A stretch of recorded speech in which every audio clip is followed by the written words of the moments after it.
Trading এপত টকা খটুৱাই আপুনি সহজতে কোটিপতি হোৱাৰ সপোন দেখিছে নেকি? তেন্তে সাৱধান হওক।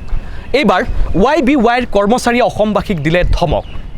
সহজ সৰল অসমীয়াক লুটিবলৈ ঠগিবলৈ কোনে ৰচিছে এতিয়া ভয়ংকৰ ব্লুপ্ৰিণ্ট।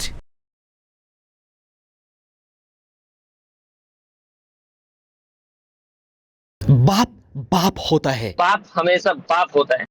न्यूज पोर्टलबुर घूसखोर।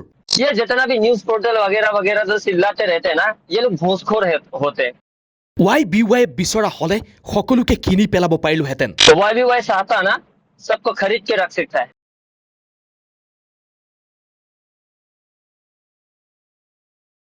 এই কথা অৱশ্যে আমাৰ নহয়, এই ভাষ্য YBYৰ এগৰাকী কৰ্মচাৰীৰ। নিজকে মিণ্টু গগৈ বুলি দাবী কৰা এইগৰাকী ব্যক্তিৰ এক অডিঅ' ৰেকৰ্ডিং আহি পৰিছে আমাৰ হাতত। অসমৰ মানুহৰ টকালৈ অনলাইন ট্ৰেডিঙৰ নামত YBY ফাণ্ড নামৰ এপটোৱে লুটি নিলে লাখ লাখ টকা।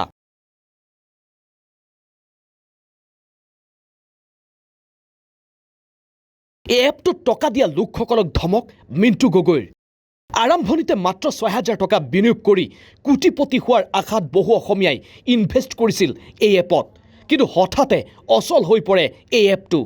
কোটিপতি হোৱাৰ লোভত বহু পৰিমাণৰ সাঁচতীয়া ধন বিনিয়োগ কৰিলে বহুজনে। শেষত নিজা বেংক একাউণ্টলৈ টকা উইথড্ৰ কৰিব নোৱাৰা হ'ল বিনিয়োগকাৰীসকল।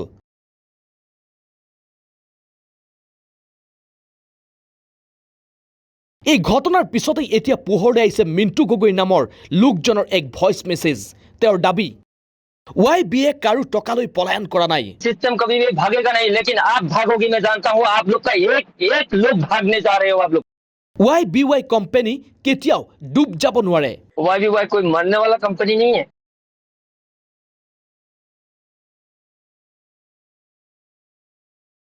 আনকি যিসকলে এই এপত বিনিয়োগ কৰিছিল তেওঁলোকক YBYয়ে কোনোদিনে হেঁচা দিয়া নাছিল।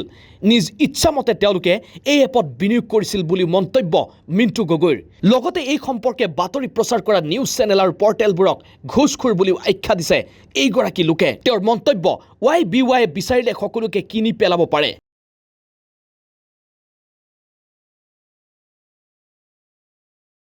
এপটো অচল হোৱাৰ পিছতেই বিনিয়োগ কৰা টকাখিনি হেৰুৱাৰ ভয়ত বিনিয়োগকাৰীয়ে বাৰম্বাৰ মিণ্টু গগৈৰ সৈতে যোগাযোগ কৰাৰ চেষ্টা কৰিছিল। ইয়াৰ পিছতেই বিনিয়োগকাৰীসকলৰ উদ্দেশ্যি এক ভইচ মেছেজ যোগে ধমক মিণ্টু গগৈৰ।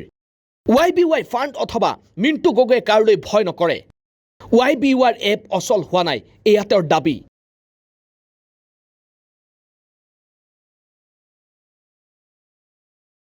আনহাতে ৭ আগষ্ট তাৰিখে নৰ্থ ইষ্টত অনুষ্ঠিত হোৱা YBYৰ এক অনুষ্ঠানত কোনোৱে ৰলছ ৰয়েছ, আন কোনোৱে নামী দামী উপহাৰ আৰু বহুজনে টকা লাভ কৰাৰ বিষয়েও তেওঁ উল্লেখ কৰিছে।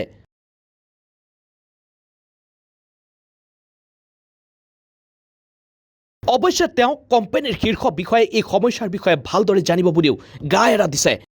ইমানৰ পিছতো সচেতন হ'বনে অসমীয়া?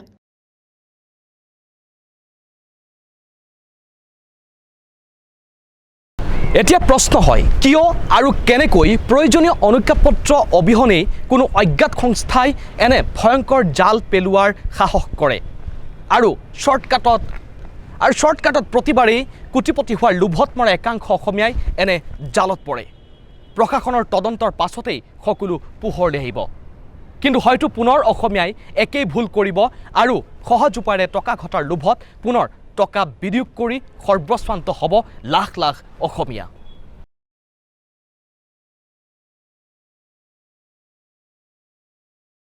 News desk, Times media 24।